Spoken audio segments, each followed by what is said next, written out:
വെളിപ്പാട് പുസ്തകം 1-ാം അധ്യായം 1 മുതൽ 3 വരെയുള്ള വേദഭാഗത്ത് ആരാണ് ഭാഗ്യവാൻ എന്ന് രേഖപ്പെടുത്തിയിരിക്കുന്നു.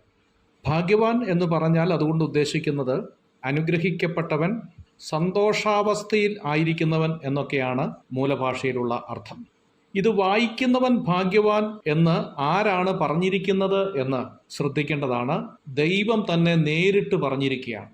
അങ്ങനെയെങ്കിൽ വെളിപ്പാട് പുസ്തകം വായിക്കുന്നത് മോശമാണ് എന്ന് പിശാച് പഠിപ്പിക്കുമ്പോൾ ദൈവത്തിൻ്റെ വചനം വായിക്കുന്നവൻ ഭാഗ്യവാൻ എന്നാണ് പറഞ്ഞിരിക്കുന്നത്. ഇതിലേതാണ് നമ്മൾ അംഗീകരിച്ചിരിക്കുന്നത് എന്നുള്ളത് ചിന്തിക്കേണ്ടതായിരിക്കുന്ന ഒരു കാര്യമാണ്. വെളിപ്പാട് പുസ്തകം വായിക്കാൻ പാടില്ല എന്ന് മനുഷ്യനിൽ പിശാച് ചിന്ത കൊടുക്കുന്നതിൻ്റെ കാരണം പിശാച് ഈ പുസ്തകം ആരും വായിക്കരുത് എന്ന് ആഗ്രഹിക്കുന്നത് കൊണ്ടാണ്. അതിൻ്റെ കാരണം പിശാചിന് വരാൻ പോകുന്ന ന്യായവിധിയെക്കുറിച്ച് വെളിപ്പാട് പുസ്തകത്തിലാണ് വ്യക്തമായി രേഖപ്പെടുത്തിയിരിക്കുന്നത്. 20-ാം അധ്യായം അതിൻ്റെ 2-ാമത്തെ വാക്യത്തിൽ 1000 വർഷം അഗാധ കൂപത്തിൽ പിശാചിനെ പൂട്ടിയിടുന്നതായി നാം കാണുന്നു. വെളിപ്പാട് പുസ്തകം 20-ാം അധ്യായം അതിൻ്റെ 10-ാമത്തെ വാക്യത്തിൽ നരകത്തിലിടുന്നു, ഇത് വിശ്വാസികൾ ആരും അറിയാൻ പാടില്ല എന്നും പിശാച് ആഗ്രഹിക്കുകയാണ്.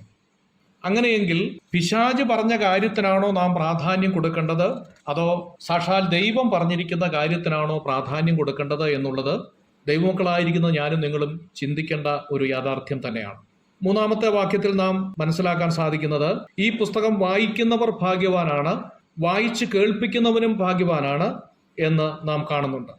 ഇത് പറയുന്ന അവസ്ഥ, സാഹചര്യം നാം മനസ്സിലാക്കണം. വേദപുസ്തകം കിട്ടാൻ ഒരു സാഹചര്യവുമില്ലാത്ത കാലഘട്ടത്തിലാണ് ഇതെഴുതുന്നത്. നാം സങ്കീർത്തനത്തിൽ വായിക്കുന്നുണ്ട്, യഹോവയുടെ ന്യായപ്രമാണത്തിൽ സന്തോഷിച്ച് അവൻ്റെ ന്യായപ്രമാണത്തിൽ രാപ്പകൽ ധ്യാനിക്കുന്നവൻ ഭാഗ്യവാനാണ്.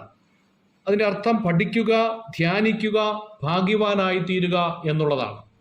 ഇന്നത്തെ പോലെ എഴുതപ്പെട്ടതായ പുസ്തകങ്ങളോ കയ്യിൽ ഉപയോഗിക്കാൻ പറ്റുന്ന ബൈബിളോ ഇല്ലാതിരുന്ന ഒരു കാലത്ത് പറയുകയാണ്, ഈ വചനം വായിക്കുന്നവൻ ഭാഗ്യവാനാണ്, വായിച്ച് കേൾപ്പിക്കുന്നവൻ ഭാഗ്യവാനാണ് എന്ന് പറയുകയാണ്. കേൾക്കുന്നവരും ഭാഗ്യവാനാണ് എന്ന് രേഖപ്പെടുത്തിയിരിക്കുന്നു. അഥവാ കേൾക്കുക എന്ന് പറഞ്ഞാൽ അതിൻ്റെ അർത്ഥം ഗ്രഹിക്കുക, അനുസരിക്കുക എന്നുള്ളതാണ്.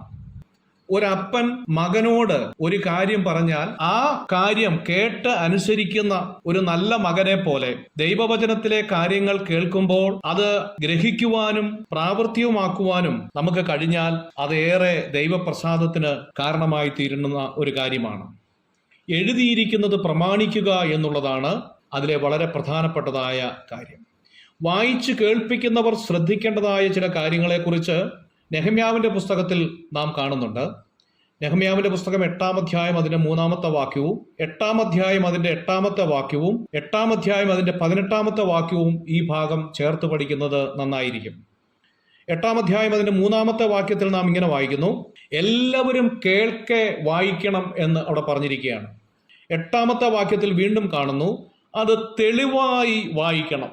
ഓടിച്ച് വായിച്ചു കളയുക എന്നുള്ളതല്ല, തെളിവായിട്ട് വായിക്കണം. 3-ാമത് അവിടെ പറയുകയാണ് 18-ാമത്തെ വാക്യത്തില് ആവർത്തിച്ച് വായിക്കണം. ചില കാര്യങ്ങൾ നിർത്തി ആവർത്തിച്ച് വായിക്കണം. അതാണ് വായിച്ചു കേൾപ്പിക്കുന്നവർ ശ്രദ്ധിക്കേണ്ടതായ പ്രധാനപ്പെട്ടതായ 3 കാര്യങ്ങൾ. കേൾക്കുന്നവർ ശ്രദ്ധിക്കേണ്ടതായ കാര്യം നെഹമ്യാവിന്റെ പുസ്തകം 8-ാം അധ്യായത്തിന്റെ 13-ാമത്തെ വാക്യത്തിൽ നാം കാണുന്നുണ്ട്. പിറ്റന്നാൾ സകല ജനത്തിൻ്റെയും പിതൃഭവന തലവന്മാരും പുരോഹിതന്മാരും ലേവ്യരും ന്യായപ്രമാണ വാക്യങ്ങളെ കേൾക്കേണ്ടതിന് എസ്രാ ശാസ്ത്രിയുടെ അടുക്കൽ ഒന്നിച്ചുകൂടി. തലേ ദിവസം 4 മണിക്കൂർ കേട്ടവരാണ്. 1 പത്രോസ് 2-ാം അധ്യായം അതിൻ്റെ 2-ാമത്തെ വാക്യത്തിൽ നാം വായിക്കുന്നു, ഇപ്പോൾ ജനിച്ച ശിശുക്കളെ പോലെ രക്ഷയ്ക്കായി വളരുവാൻ വചനമെന്ന മായമില്ലാത്ത പാൽ കുടിപ്പാനായിട്ട് നാം ദാഹിക്കണം. ഒരു കുഞ്ഞ് പാല് കുടിക്കുന്നത് പോലെ ഒരു മടിയുമില്ലാതെ നാം കേൾക്കാനായിട്ട് സാധിക്കണം. തലേ ദിവസം ധാരാളം കേട്ടതാണെങ്കിലും ഒരു മടിയുമില്ലാതെ അവർ പിന്നെയും ദൈവസന്നിധിയിലേക്ക് വരികയാണ്. വേദപുസ്തകത്തിലെ വാക്യങ്ങൾ വായിക്കുകയും അത് പഠിക്കുകയും ധ്യാനിക്കുകയും ചെയ്യുന്നത് ഭാഗ്യവാനാണ് എന്ന് കർത്താവ് പറഞ്ഞിരിക്കുന്നു. പ്രത്യേകം വെളിപ്പാട് പുസ്തകം വായിക്കുന്നവർ അനുഗ്രഹിക്കപ്പെട്ടവരായി തീരും എന്നുള്ള ദൈവിക ആലോചനയെ നമുക്ക് ശിരസാവഹിക്കാം. കർത്താവ് നമ്മെ സഹായിക്കട്ടെ.